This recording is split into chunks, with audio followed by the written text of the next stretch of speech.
Story number 1. Ghostly Whispers of Route 66, a memoir from Halloween, 2001. 2001, Halloween night. The burnt orange Texas sunset was gradually sinking below the horizon, giving way to the encroaching darkness of night. I was driving down a quiet suburban road with my friend, Sarah. We were on our way back from a week-long road trip, eager to be home and rest our weary bodies. The night seemed to be progressing as usual. That was until a large, shadowy figure darted out in front of our car. I swerved hard to avoid hitting it, the tires squealing in protest. Our car skidded off the road, and in the dim evening light, we were greeted by the unmistakable glare of a coyote's eyes. Shaken and startled, we gathered our belongings and assessed the damage. A flat tire and a few dents, but thankfully, we were alive and well. Well, more or less. Sarah had a bruised arm and I could feel a sharp pain in my leg. It was clear we weren't going anywhere anytime soon, and we were lucky enough to spot a hotel sign not far from where we'd crashed. Upon entering, we met the hotel's owner, Mr. Reynolds, a tall, wiry man with gray hair and a deep-set stare. His eyes revealed a man who had seen too much, yet his warm greeting and quick response in offering us a room was reassuring. Next to him stood Jane, a young woman in her mid-20s, who identified herself as a local journalist. She was at the hotel working on a story, she explained, something about the history of the area. After getting settled, Sarah and I decided to visit the local medic, Dr. Anderson, who lived just a few minutes from the hotel. He was an old man with a wealth of knowledge about the town and its mysteries. As he treated our injuries, he shared tales of past events, including a massive catastrophe on the very road we were driving on. It happened many decades ago, he said. A bus full of people collided with a fuel tanker, igniting a massive fireball. Everyone on board perished. And ever since that tragic night, ghostly apparitions were said to haunt that stretch of road, especially on Halloween.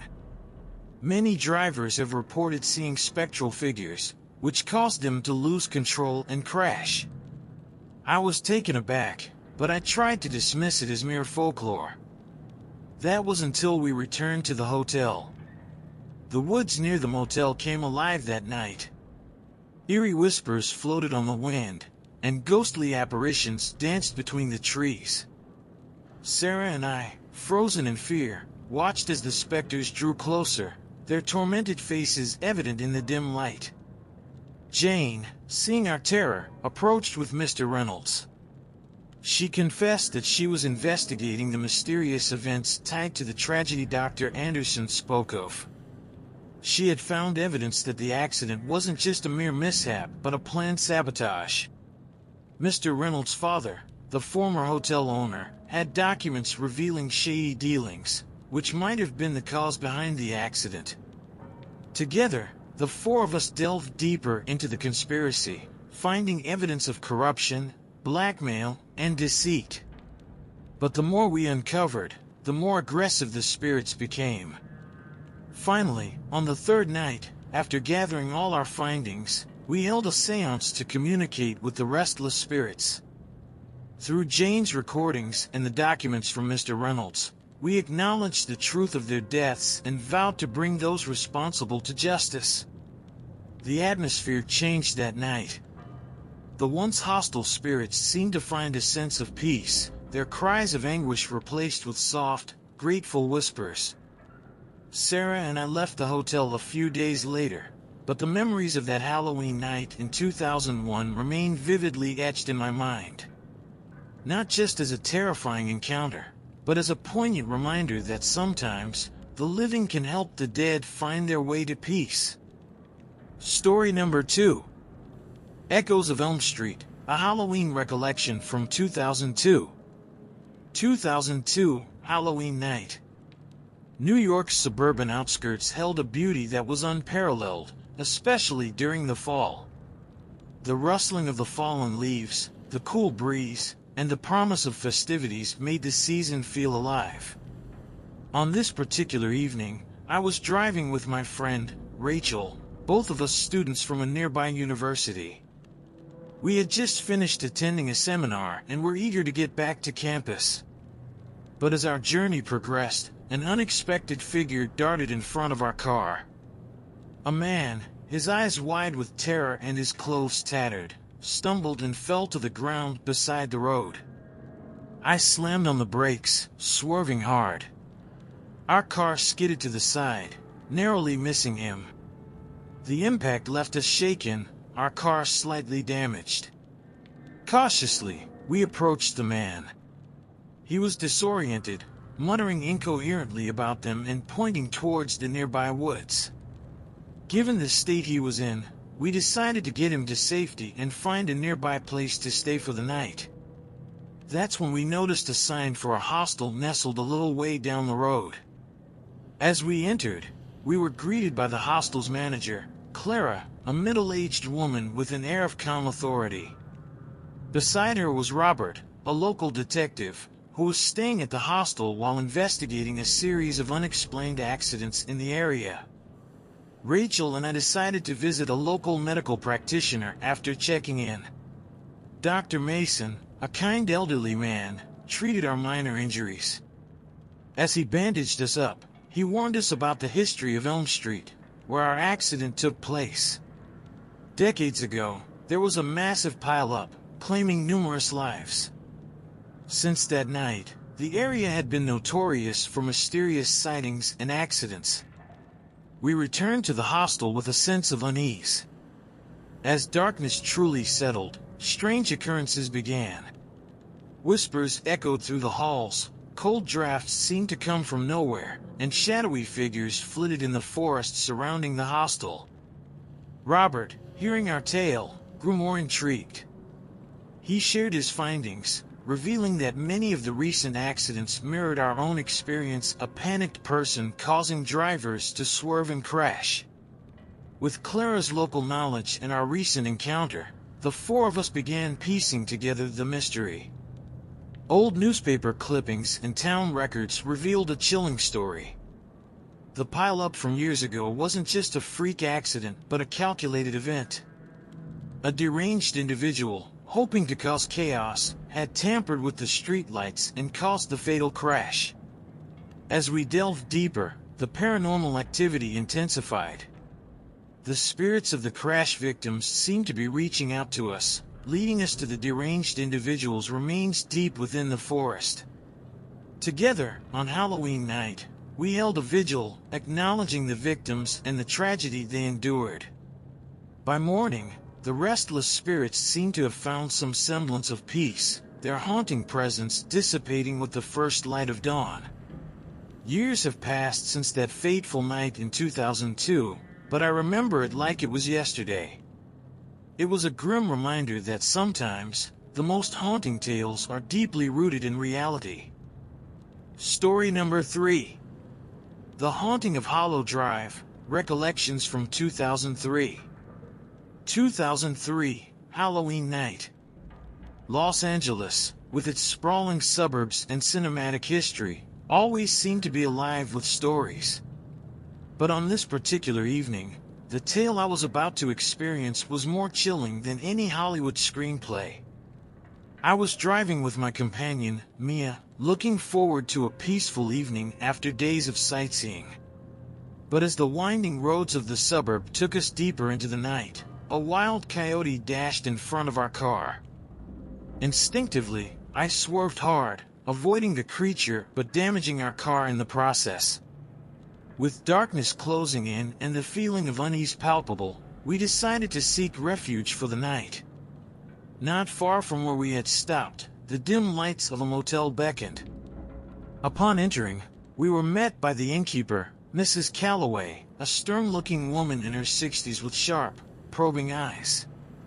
Beside her was Leo, a researcher and historian, who had been staying there to study the peculiar history of Hollow Drive, the very road we had our accident on.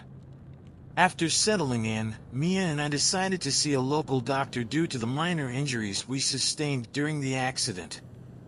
Dr. Lane, a soft-spoken woman with an intense curiosity about the local lore, attended to us.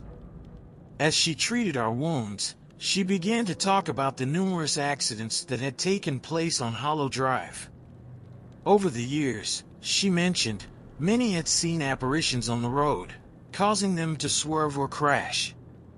Leo, overhearing our conversation, joined in. He had unearthed articles and accounts that dated back decades. There had been a train derailment just off Hollow Drive in the early 1900s, causing a massive tragedy. Many of the souls lost in the accident were said to haunt the road, still waiting to reach their destinations. Back at the motel, as the witching hour approached, the tales seemed to come to life. Shadows flitted between trees, soft cries echoed in the distance, and the chilling touch of unseen hands could be felt.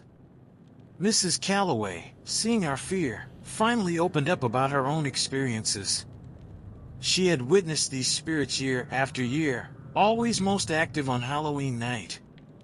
Together, with Leo's research and Mrs. Calloway's personal accounts, Mia and I embarked on a quest to bring peace to these restless souls. Unearthing old records, we found the names and stories of those who perished in the derailment.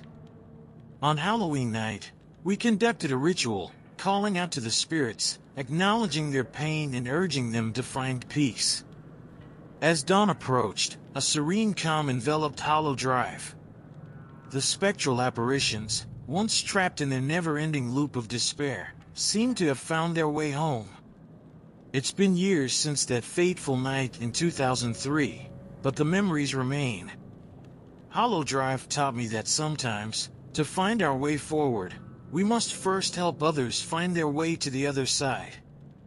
Story number 4.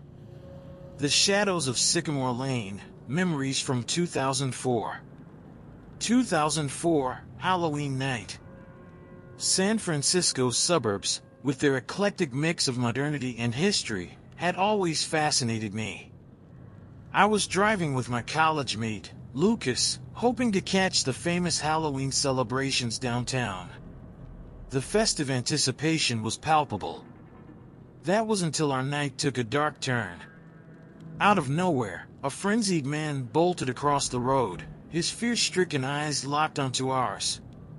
I slammed the brakes, but the car skidded, narrowly avoiding him but ending up by the roadside.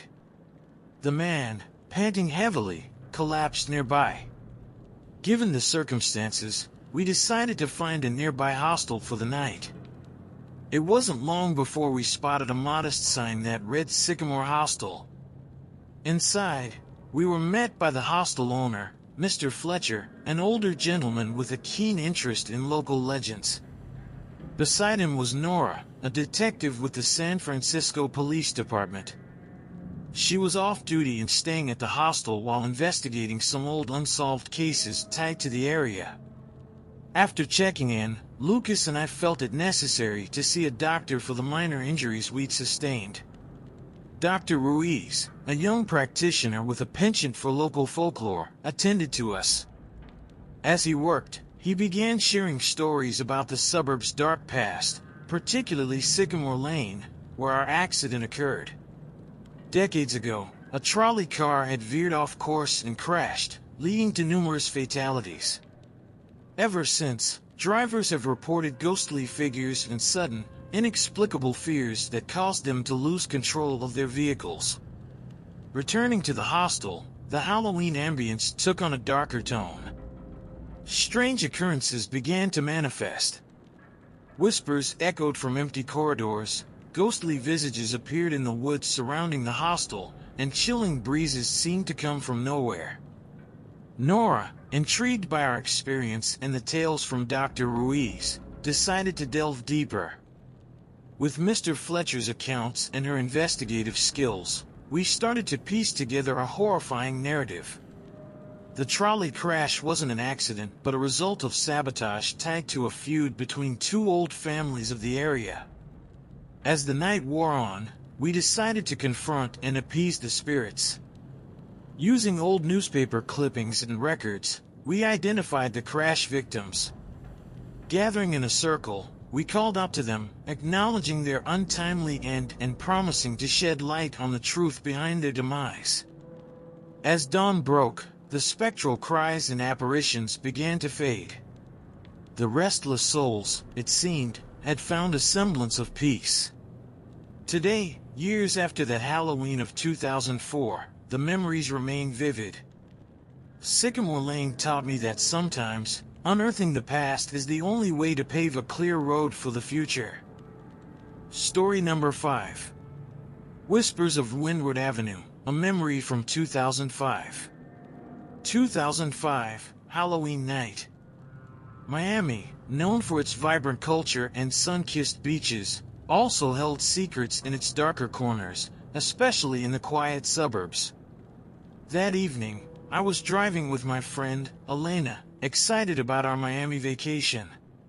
But as the scenic streets gradually transformed into a maze of haunting trees and dim streetlights, the night took a turn we hadn't anticipated. Suddenly, a panther, sleek and majestic but with wild, fearful eyes, sprang onto the road. I jerked the wheel, managing to avoid the animal but ending up with our car banged up on the side of the road.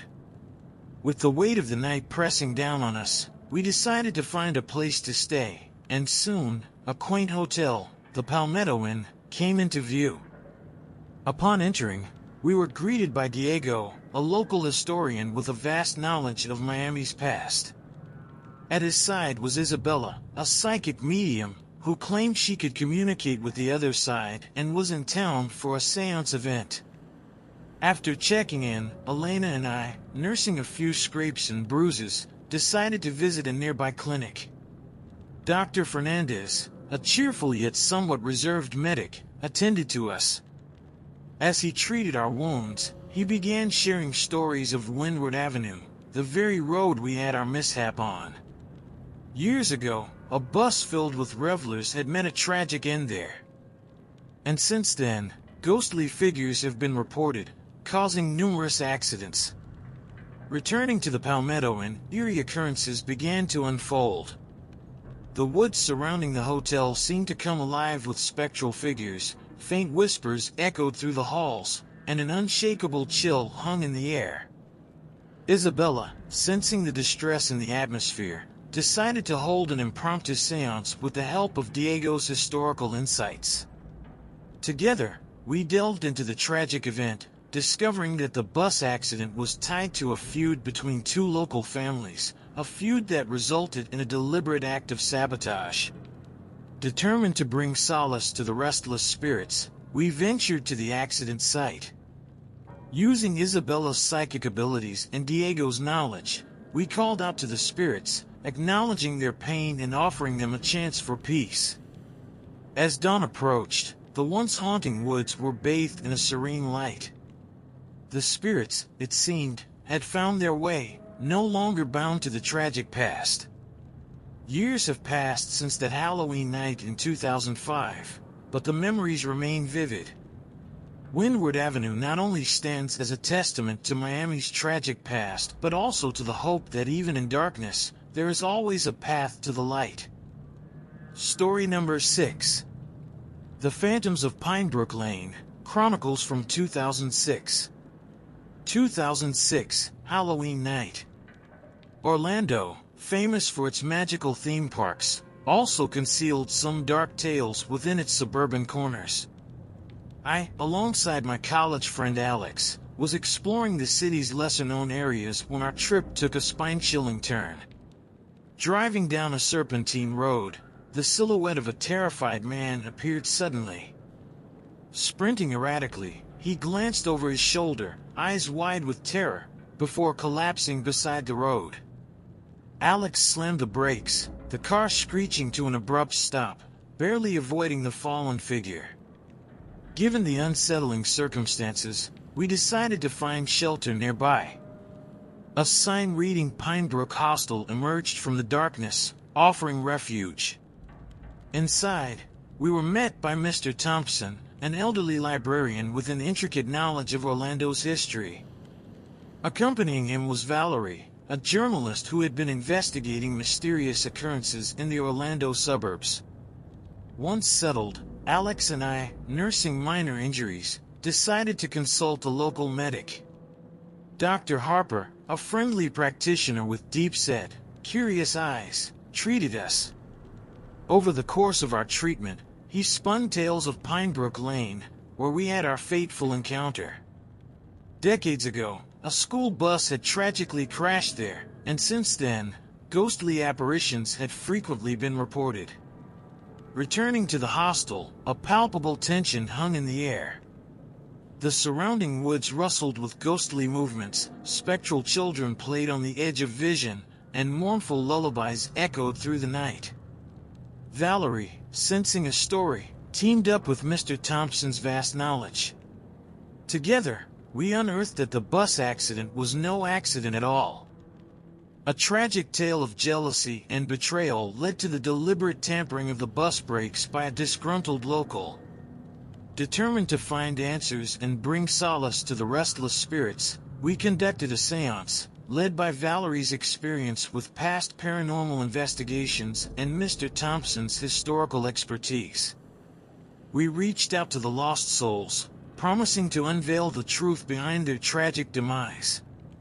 As the first rays of dawn filtered through the trees, the restless spirits of Pinebrook Lane found their peace, their haunting cries fading away with the breaking day.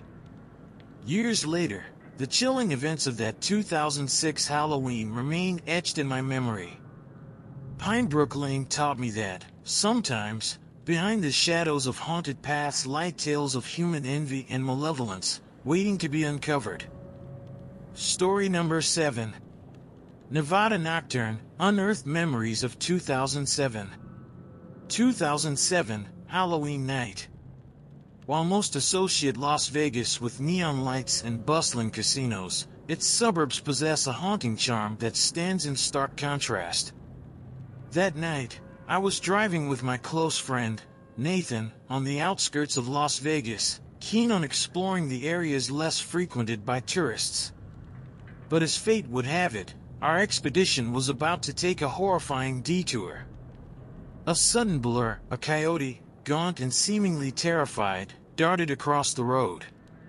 Reacting instantly, I veered sharply, narrowly avoiding the animal but damaging our car in the process.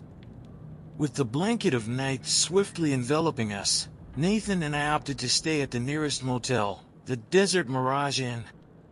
Inside, we were greeted by Alara, a mysterious woman who claimed to be a paranormal investigator, and Jack, a retired police officer with a wealth of stories about local unsolved mysteries. Once settled, Nathan and I, bearing the brunt of the sudden swerve, thought it wise to consult a nearby medic. Dr. Maddox, a jovial man with a sharp intuition, attended to us. As he treated our injuries, he spoke of the numerous accidents on this very stretch. Over the years, the area had garnered a reputation for ghostly apparitions causing unsuspecting drivers to crash. Returning to the motel, the tales seemed less like lore and more like reality. The surrounding desert echoed with lost whispers, phantom figures paced outside our window, and an air of dread was palpable. Alara, sensing the energy, paired up with Jack's investigative skills. Together, the four of us unearthed a forgotten tragedy. Decades ago, a bus full of workers, returning from a late shift from a nearby mine, had crashed under mysterious circumstances, leaving no survivors. Rumors swirled of a conspiracy, of someone purposefully causing the crash, though nothing had been proven. Compelled to find closure, we held a vigil on the accident site, using Alara's equipment and Jack's records. We reached out, offering solace and a promise to shed light on their untimely demise. As dawn's first light cut through the darkness, the air grew lighter, the spectral cries faded, and the haunting presence that had once dominated the desert was nowhere to be found. Years later, reflecting on that Halloween night of 2007, I'm reminded that behind every shadow, every whisper of the wind, there's a story waiting to be told, a story of human lives, untold truths, and the quest for peace in the aftermath of tragedy. Story number 8. Secrets of the Sacred Grove, an echo from 2008. 2008, Halloween night. Honolulu, with its sun-kissed beaches and lush landscapes, holds stories that often go unheard beneath the sound of the waves. On that particular evening, I, accompanied by my friend Lisa, decided to drive through a quiet suburb of the city, hoping to discover a more authentic experience beyond the usual tourist spots. Our adventure, however, was destined to take a nightmarish turn. As the car's headlights sliced through the darkness, a frantic man, his clothes torn and face marked with terror, ran onto the road. Before I could fully react, he collapsed just beside our path. Jerking the wheel in shock, our car veered off, hitting the edge of the road and sustaining minor damages. Considering our shaken nerves and the state of our vehicle, we decided to spend the night nearby. Nestled amidst the trees was a hostel sign, Lonnie's Haven. Once inside, we were met by Kimo, a local historian with tales as vast as the Pacific, and Ilani, a spiritual healer with deep ties to the land and its ancestral stories. After settling in, and still nursing the shock from our earlier encounter, Lisa and I thought it best to consult a nearby physician.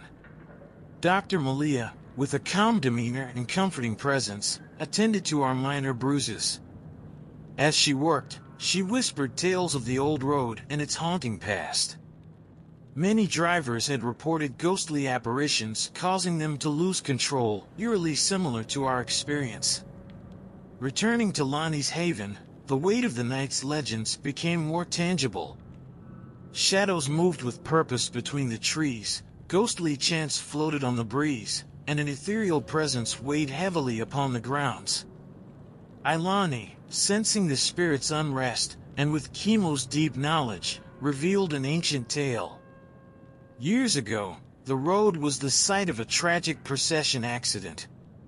A royal entourage was ambushed, leading to many deaths. Rumors hinted at a betrayal from within, causing the tragedy. Those lost were said to still wander, searching for justice and peace. Compelled by the story and the events of the night, the four of us decided to conduct a ritual, appealing to the lost souls and pledging to bring their story to light. As the first rays of dawn broke the horizon, the sacred grove surrounding the hostel seemed to breathe a sigh of relief. The spirits that once roamed with sorrow now seemed to find a semblance of peace. Today, years removed from that fateful Halloween night of 2008, the memories remain vivid.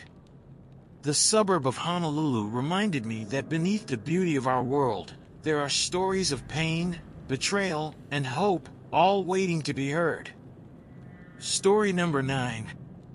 Whispers of Woodland Drive, Shadows from 2009. 2009, Halloween night.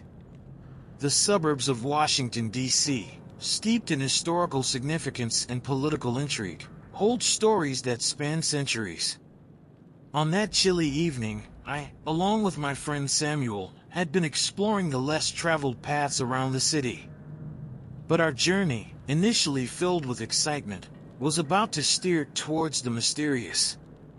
As the tree-lined road stretched endlessly ahead, the piercing eyes of a deer suddenly caught our headlights. I swerved sharply, managing to avoid it but scraping the side of our car against a tree. Considering the eeriness of the night and our unsettling encounter, we opted to find shelter at a nearby establishment, the Federal Inn. Upon our entrance, we were met by Abigail, a curator of a local museum with an encyclopedic knowledge of the area's history. Accompanying her was Elijah, a former journalist turned paranormal investigator, drawn to the inn due to repeated reports of ghostly sightings. Once settled, Samuel and I, still feeling the shock and the minor aches from our near miss, decided to seek medical attention. Dr. Rosalind, a physician with an uncanny ability to read her patients beyond their physical ailments, treated us. As she applied ointment to our scratches, she spoke of Woodland Drive, the very road we'd been traveling. It was notorious for eerie incidents, with many travelers reporting spectral figures causing them to crash. Back at the Federal Inn, the legends began to manifest. Ghostly footprints appeared in the dewy grass, melancholic wails echoed from the woods, and apparitions made brief but unnerving appearances. Elijah, with his equipment and Abigail's extensive knowledge, pieced together a haunting past. The road had been the site of a horrific stagecoach accident in the 1800s, caused by a collapsed bridge. The souls of those who perished had never found peace, forever trapped in their final moments of terror. Determined to offer some respite to the lingering spirits, we gathered old records, artifacts, and personal belongings of the deceased, holding a vigil at the site of the accident. We honored their lives, acknowledged their untimely deaths, and promised to remember their stories. As the first light of dawn began to pierce the horizon, a calm settled over Woodland Drive. The restless spirits, once tethered to the site of their tragedy, seemed to find solace. Reflecting on that Halloween of 2009, the memories still send shivers down my spine. Woodland Drive served as a grim reminder that history, when forgotten, can often revisit us in the most haunting of ways. Story number 10. The Haunting of Hawthorne Lane, echoes from 2010. 2010, Halloween night. Chicago, with its towering skyscrapers and bustling streets, holds a charm of its own. Yet its suburbs, shrouded in an allure of their own, are rich with stories that predate the city's iconic landmarks. On that fateful night, I, along with my classmate James, ventured into the suburbs, away from the city's familiar lights, seeking an authentic Halloween experience.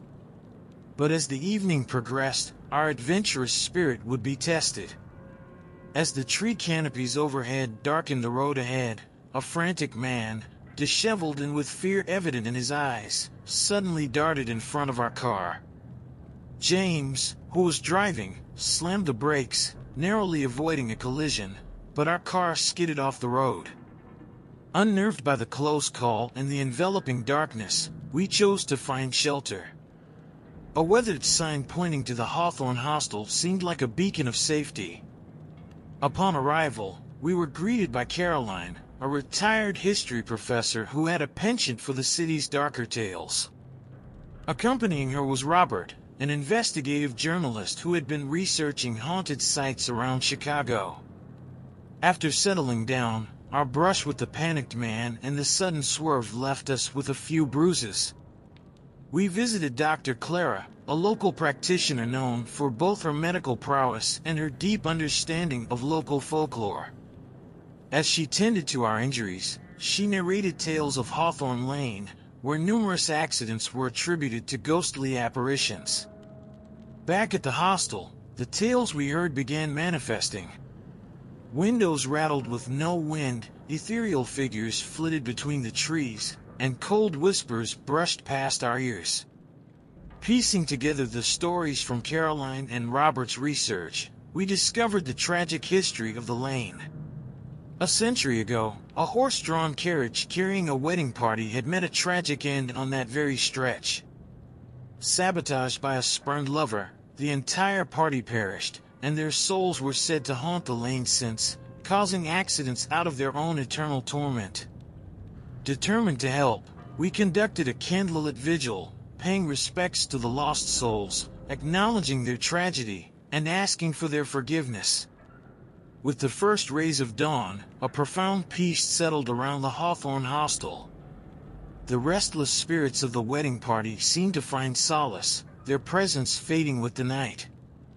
Even today, as I look back on that Halloween night of 2010, I realize Hawthorne Lane wasn't just a haunting ground for tormented souls, but a testament to love, betrayal, and the search for redemption. Story number 11. Grim Tidings from Greendale Road, Recollections from 2011. 2011, Halloween night. Boston, with its rich history stretching back to the birth of America, has its fair share of ghostly tales. The suburbs, though a stark contrast to the bustling city, hold mysteries just as deep. That night, my friend Sophie and I decided to dive into Boston's less traveled paths, aiming for a quiet retreat. But, as the sun dipped below the horizon, our journey would be anything but ordinary.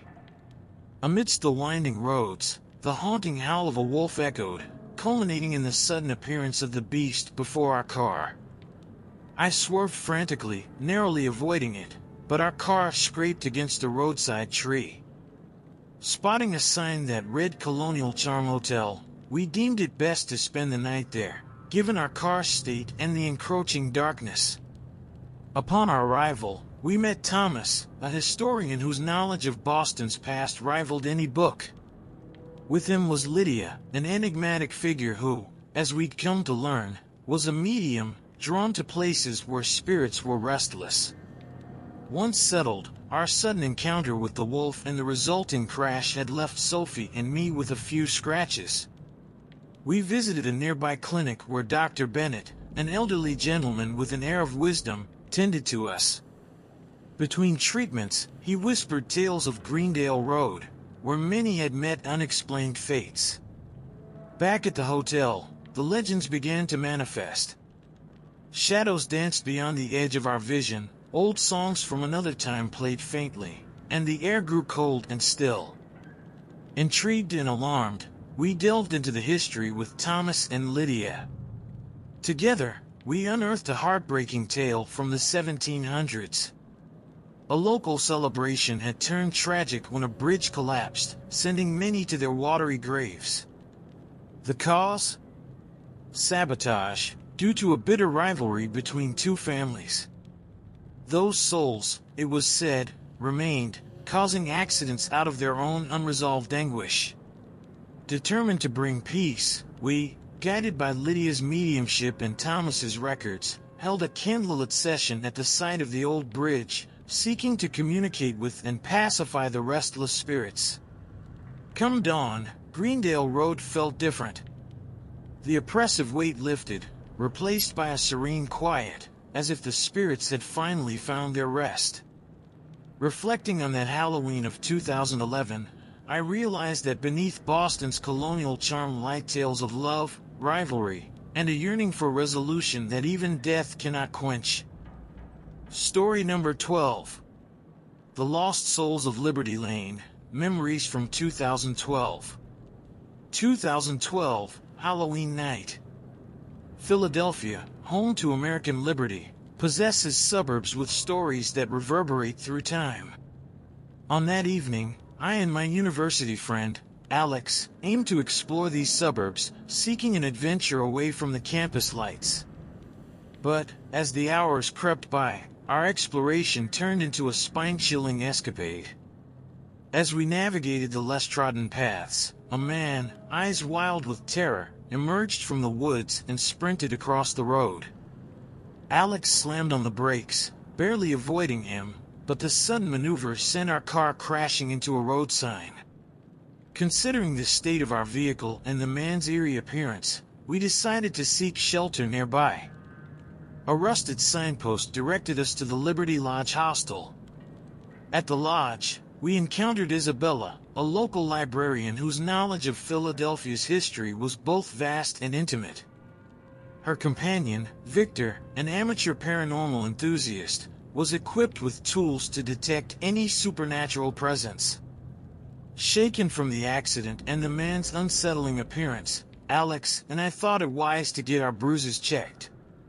Nearby, Dr. Foster, a medical practitioner with an old-world charm, attended to us.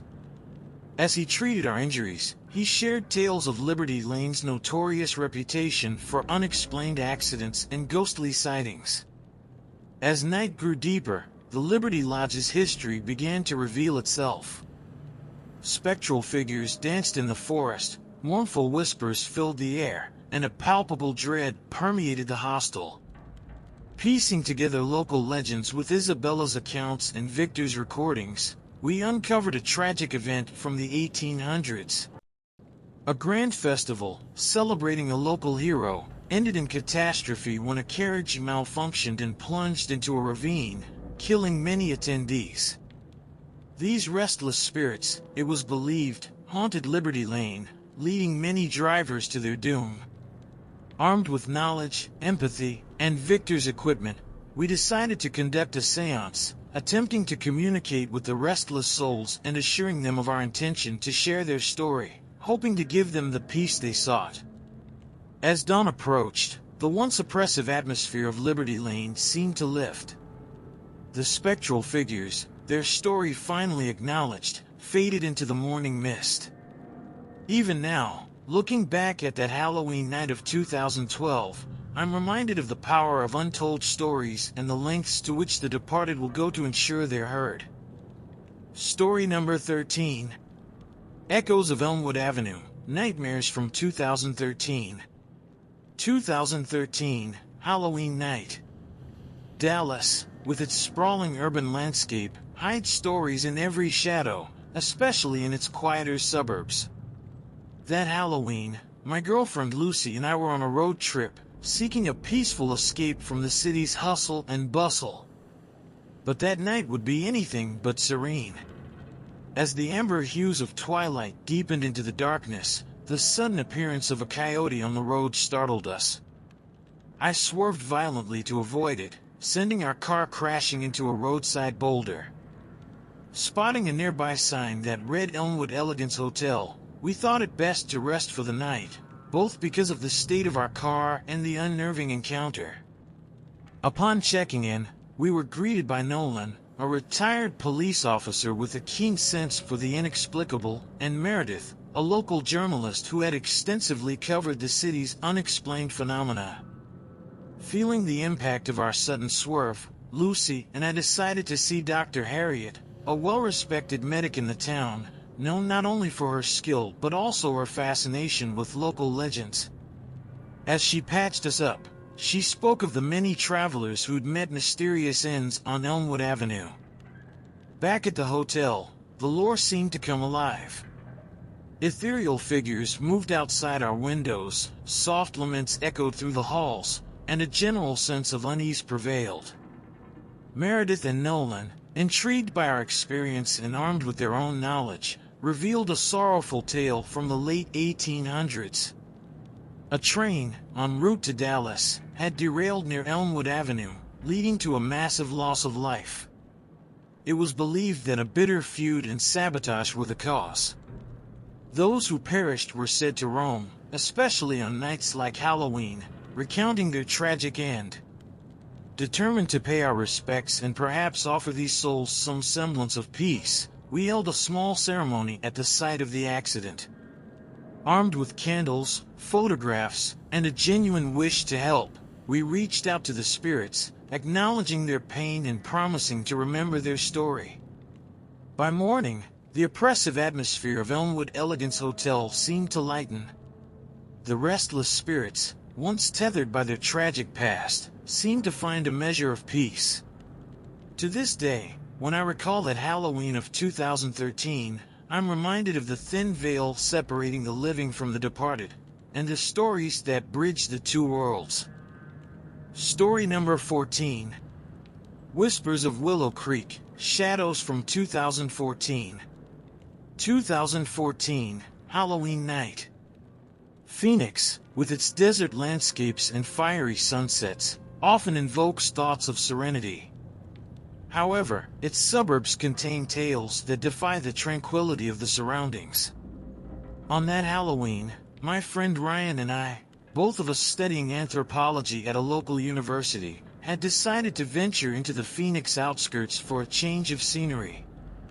The events of that night would forever remain etched in our minds. Navigating the lesser-known routes, a man with panic etched across his face burst onto the road from the adjacent trees. Ryan, who was at the wheel, slammed the brakes, narrowly avoiding him, but sending our car skidding into a tree.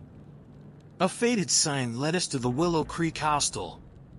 Given our car's damage and the harrowing encounter, it seemed the safest option.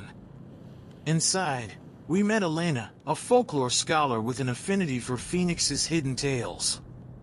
With her was Marcus, a geologist, who often delved into the depths of the earth, bringing up more than just rock samples. Our near miss with the man and subsequent crash necessitated a visit to a local clinic.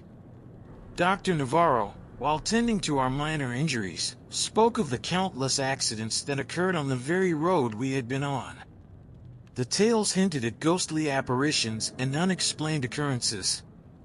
Returning to the hostel, reality began to warp.